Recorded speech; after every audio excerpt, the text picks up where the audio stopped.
Պարոն Մամիկյանյան, Նիկոլ Փաշինյանը նշում է, որ իրեն պետք չի կաթողիկոս, որը կենթարկվի իրեն, այլ պետք չի կաթողիկոս, որը կենթարկվի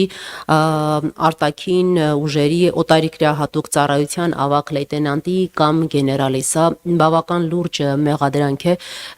Ինչու ձեր կարծիքով այս հիմքով քրեական գործ չի հարուցվում, որպեսզի հետաքննություն լինի եւ նաեւ հանրությունը կարողանա հասկանալ որքանով են իրական այս մեղադրանքները եւ մի կարճ հարց Ալիևը բավական սուր մեղադրանքներ է այսօր հնչեցրել Հայաստանի հասցեին մեղադրելով ադրբեջանցիներին ապօրինի տեղահանելու, տարբեր թվականներին ցեղասպանության ենթարկելու վերաբերել եւ կրկին բարձրացրել է այդ վերադարձի հարցը, ինչու է կրկին այն էլ այսպիսի արդեն կոշտ բառապաշարով Ալիևը բարձրացնում այս հարցը, սա հնարավոր է դառնա հաջորդ։ Գիտեք, ես կարծում եմ, որ այդ հարցադրումը փաստական վերլուծական մասով չեմ ասում, պետք է ավելի շատ ուղղվի իշխանությանը։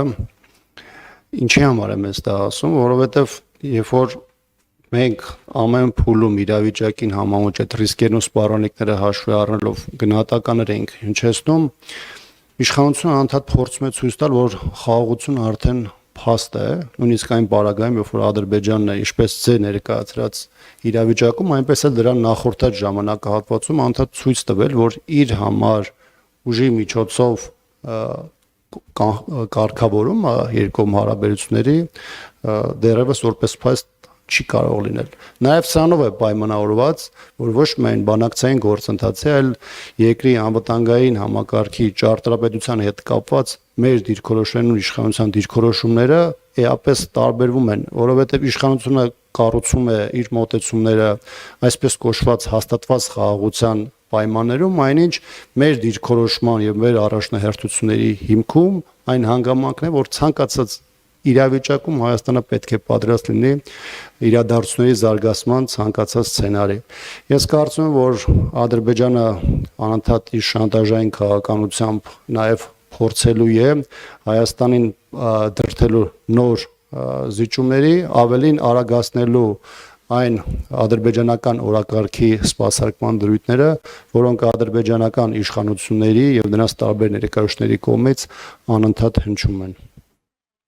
Ժամանակը սպառվել է, հարգելի Ռուզաննա։ Նախադասությամբ, եթե դեմ չեք պատասխանեմ, առաջին կապված հավելելով պարոն Աբրահամյանի ասածը, այդպես է լինում, երբ որ Հայաստանի Հանրապետության անունից իբր բանակցողը Հայաստանի Հանրապետության արդար պահանջները, Հայաստանի Հանրապետության արդար հետաքրքրությունները չի բարձրաձայնում մենակ թե Ադրբեջանին չջղայնացնի։ Այդպիսով առաջանում է վակուում, որը Ադրբեջանը միշտ պատրաստ է լցնել կեղծ պահանջներով։ Հայաստանի Հանրապետությունը չի հնչեցնում արդար պահանջները, այսինքն արցախցիների հետ վերադարձի, արցախցիների իրավունքների վերաբերյալ, եւ դա ձևավորում է բանակցային վակուում, որը միշտ լցվում է Ադրբեջանի կեղծ պահանջներով։ Սա մեկ, երկրորդ առաջին հարցի մակարդակով Փաշինյանը տենց էլ չհասկացավ, ինքը այլևս ծախու լրագրող, ծախու խմբագիր չի, որի ասածները անհասցե կարող է շռայլել, ինչ ուզում է ասի, օդում կախված լուրերի հետ վերաբերյալ։ Իսկ ինքը ասում է, որ կա մարդ, ում ինքը կասկածում է գործակալ լինելու մեջ, ու որևէ գործողություն դրան չի հետևում, եւ ամենակարևորը, եթե մենակ ինքն է օդում կախված լուրերով խոսում որոշ մարդկանց